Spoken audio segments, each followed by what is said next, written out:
Oh, hey, what's up, everyone? How you guys doing, man? It's the Red Dog Extreme. Came by to talk about a couple topics. First off, I'm gonna kick it off with 5 years since Eddie Guerrero's death, and I came by to give a little review about that. And I think it's been the tragic death in history. Well, not history, but it was one of the most tragic deaths because this is like one of the deaths that where everybody was surrounded or in tears about Eddie Guerrero passing away, because Eddie Guerrero pulled off the biggest push, biggest serve to the crowd. Dave Bautista, pull off the best tribute. So we think it was this is like one of the biggest deals for the death of Eddie Guerrero. So luckily enough, Vicky Guerrero, getting signed in the business, it was just very great. So I think that's one of the reasons to stand up for WWE. But personally, I think it should be up to the staff and the employees to stand up for WWE. Like, why are they counting on the fans? I mean, we're already standing up for them by paying for them, and what else? Paying for them, buying their merchandise. That's already enough. And going to the events live, like we've been selling them out ever since becoming PG. But for Vicky Guerrero, for Vicky Guerrero to come back, I think Vicky Guerrero's been pulling off this good push ever since doing storylines like Chavo Guerrero, Rey Mysterio. But for Vicky Guerrero to jump on her feud with Ben Washington, just try to check out, see how he's doing, and he's rising up for Rey Mysterio to stay with Eddie Guerrero, it's like we have nothing to talk about. She's just trying to move on and start this contract.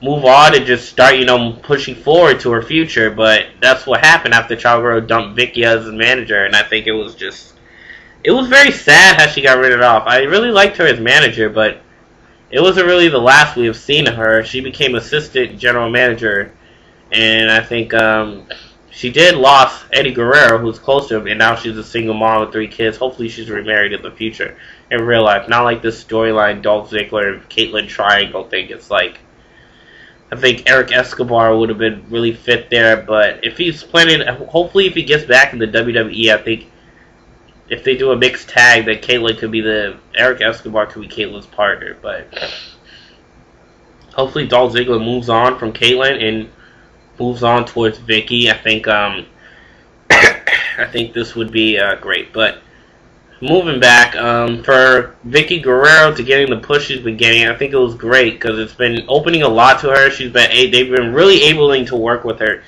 I think because of Eddie Guerrero's death, she's been getting all this heat, and for her to really do a good job playing along with the crowd, saying, "Excuse me, I said excuse me."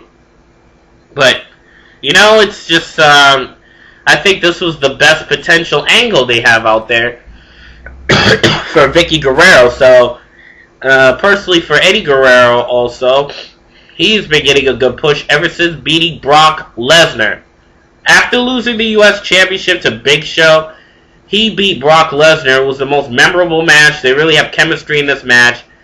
Brock Lesnar countered the F5 to the DDT. Edgar had a 2-month title reign after beating Kurt Angle. He fought JBL, I think, in the Great American Bash after winning by disqualification and having other title reigns.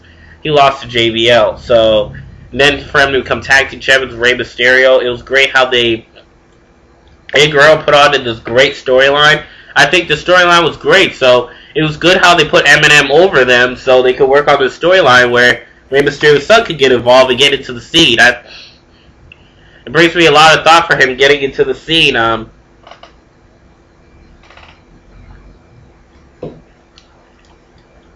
It was very good for Dominic to get into the scene, but I don't know. It's like, it's weird for a kid to know that this show's a storyline, but if they could twist it around and say it's real, it would have been great. I mean, Dominic is now 13 years old. Rey Mysterio is now 36. So for Dominic, who was, I think, 8 years old, 7, he was born in 97, I think so, yeah. And then he was at some daycare center while after school or something like that. And then he was playing as daycare, and Eddie Guerrero said he gave him some candy. And then he was like, "Oh, get on your knees." And they shoved it down his throat. And he knows Rey Mysterio's secret. Ah, man. I always say that joke with my brother. He's like, Man, this is wrestling about. It's like he's talking about adoption papers and secrets and bedtime stories. Always pretend I'm ready to go to bed after reading Eddie Guerrero's bedtime story. It was hilarious. And it was after Rey Mysterio's win, or Eddie Guerrero lied that, you know, if you win, we will not. He said, oh, if you win, then I will not tell a secret. But if I win, then I'll tell and give the best bedtime story there ever is. And then Eddie Guerrero brutalized him. Then lucky enough pulled off an upset win, and he said the secret and stayed. So the promo was, the storyline was actually good. So it was great how Eminem moved on to other title tag team feuds to build them up. So I like Eminem's build up, and I like how the storyline they put there. So I think it was good how they put Eminem over them, so they could go on and get this big build up they be getting. So it was great. Eminem was going on other title feuds after losing to Heidenreich in Animal Legion of Doom. Eminem was beginning a push with Jillian, and that's when she started getting her push.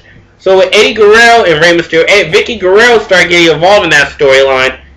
Rey Mysterio and his wife Angie get involved in that story. That's when Vicky was a face. So she pulled off as a good face, Vicky Guerrero, and then she was able to get involved, push the ladder. I thought she would have turned heel, help Eddie Guerrero win to get the paper, but Rey Mysterio did not get the paper. Eddie Guerrero was surprisingly depressed, but that's when everything was clearly thank you for the support. And then Eddie Guerrero beat Rey Mysterio to conclude the storyline. He moved on to get back in the title hunt against Batista.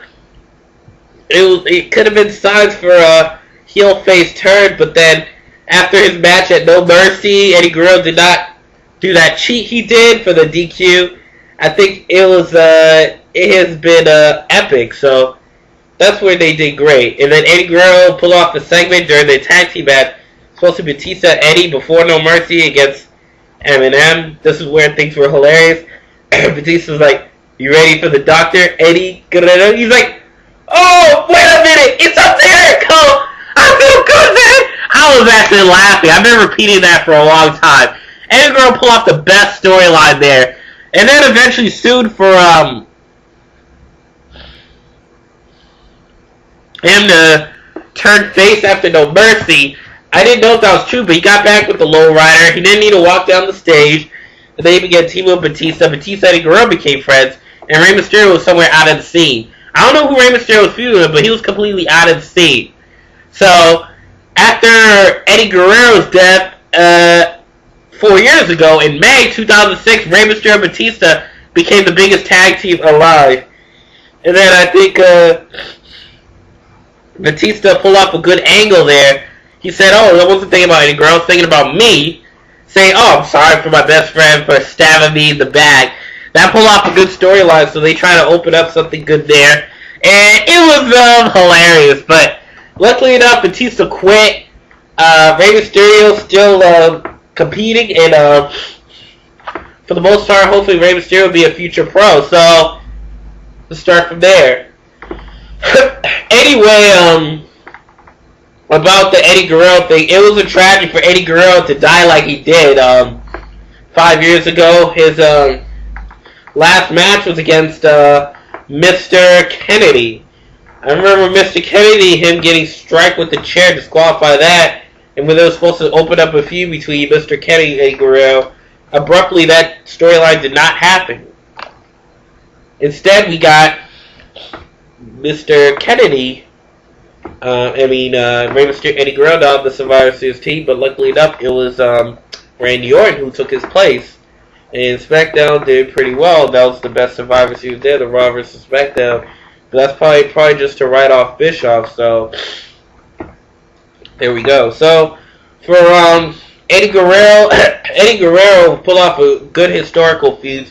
I remember the storyline with China. Well, I didn't really watch wrestling then, but I know him and China were going out. I used to thought they were the first only on-screen couples. Like, they were just on-screen couples. I used to thought Eddie Guerrero and China were the first couples on screen. That's what my brother said. He said, and my cousin also said they were the first couples. I used to think they were the first couples too, Eddie Guerrero and China, as he was married to Vicky Guerrero with real life. So I thought it seemed pretty weird that they were an on-screen couple. But China was dating Triple H. And I remember he she was dating Triple H then, and she left the company then. Now she's dating X-Pac, Sean Walton. They've been having an abusive relationship, but yeah, never mind that. But I think the feud ended when Eddie Guerrero was in the shower with 2 women, and then Chyna eventually moved on to compete for the Intercontinental title and had a feud with Billy Gunn. I think Eddie Guerrero and S.A. Rios were a tag team, or Chyna S.A. Rios. Chyna powerbombed S.A. Rios to move on to Eddie Guerrero and Chyna, and I know that's when they became good guys. But I don't know. I think Chyna beat Eddie Guerrero for the Intercontinental Championship, because I remember Chyna got stunned by Stone Cold. Eddie Guerrero, I didn't see Eddie Guerrero until 2002, so I didn't know any other storylines that went on after the Eddie Guerrero and Chyna angle. So I personally saw that. I knew that Eddie Guerrero was feud with RVD, complaining that he stole his frog splash in 2002 during the draft. So that's what happened. After that feud ended, Eddie Guerrero became the champion. Then when Benoit came back, Eddie Guerrero and Benoit had a feud. It was supposed to be Benoit and Stone Cold versus Eddie Guerrero, whomever. Benoit attacked Stone Cold, and then helped Eddie Guerrero nail the frog splash. That's when Benoit turned heel. But Benoit, he did play okay as a heel. I mean, he did show signs that he was a heel, but I didn't see that heel potential in him. So I thought I think he should have been more of a tweenish guy. Like, he could have played both a heel and a face, just like how he was when he teamed up with Kurt Angle. So Chris Benoit, who also died in 2007, rest in peace, we miss him, played a good role, but Eddie Guerrero, most part, in Chris Benoit, played good tag team duo, but that tag team abruptly ended when Eddie Guerrero and Chavo Guerrero became a team, and that's when the Los Guerreros began to build out, and they were a good tag team, face and heels. I really liked them. Eddie Guerrero was frustrated. Chavo Guerrero accidentally shoved when Chavo Guerrero didn't know that Eddie Guerrero's face was shoved up there. So, roughly enough, that was tragic. And then Eddie Guerrero got frustrated, but eventually got revenge on Edge, and he pulled off a good feud after beating him for the Intercontinental title. I think that was very good there. But then Eddie Guerrero and Chavo had a good tag team title reign, but then after losing the titles, Chavo became jealous of Eddie Guerrero. The angle worked okay there. I really liked it when Chavo Guerrero Sr. came back. He's like, "You want to apologize for Eddie on his behalf?" I was like in 6th grade at the time. I used to tease my brother with that. He's like, "Stop saying that. It's just B and half." It's like on his behalf. I didn't really understand what the word means, and that just really felt weird about it. I know what it means now, but I oddly felt it more funnier because I get a weird mental, but anyway, that storyline worked very well. That's when Chavo Classic became Eddie Chavo Jr.'s manager / father, real life father. And I remember when Eddie Guerrero beat Brock Lesnar after Eddie Guerrero was having this celebration. Instead of Brock Lesnar come out with Chavo Guerrero, he came out and said he was jealous because he won Cruiserweight Champion. He didn't get anything, but Eddie Guerrero gets a national holiday. And then he wants to beat Eddie Guerrero to become both titles. That match ended in no contest when Kurt Angle became jealous of Eddie. And then he started a feud with Angle in WrestleMania. I don't know how that match turned out, but I think I'll see it again. Because I remember that's when Kurt Angle turned heel once again. But for Eddie Guerrero, who's been having this good run as a singles competitor and main eventer, I remember he had this feud with JBL. It's been the most epic feud. John Bradshaw Layfield debuted, had the best feud. When he dropped the APA gimmick and the beer gimmick, he became this rich entrepreneur gimmick he is in real life. He played a good role in his feud with Eddie Guerrero. That's probably one of my favorite feuds. Before JBL and John Cena, it's Eddie Guerrero and JBL. That has been one of my favorite feuds after Eddie Guerrero dropped the title to JBL. And that pulled off a very epic feud. Eddie Guerrero, I think, lost to JBL in steel cage, but for Eddie Guerrero, who lost to Mr. Kennedy, beat Mr. Kennedy for disqualification. Kennedy got revenge. Luckily enough, that feud didn't happen. So, for all the people that missed him, he was found dead in a hotel in 2005. Overdose on steroids. I thought somebody suffocated him, but I found out it was steroids that tragically killed him. So, this was the biggest death and one of the biggest deals there was in history. So, Eddie Guerrero will forever be missed. It's been 5 years since his death, so it's tons of stuff I just really want to talk about and really get off my chest. So, it's the Red Dog Stream. Please leave your comments up there, subscribe to me, and I'm taking you to extreme.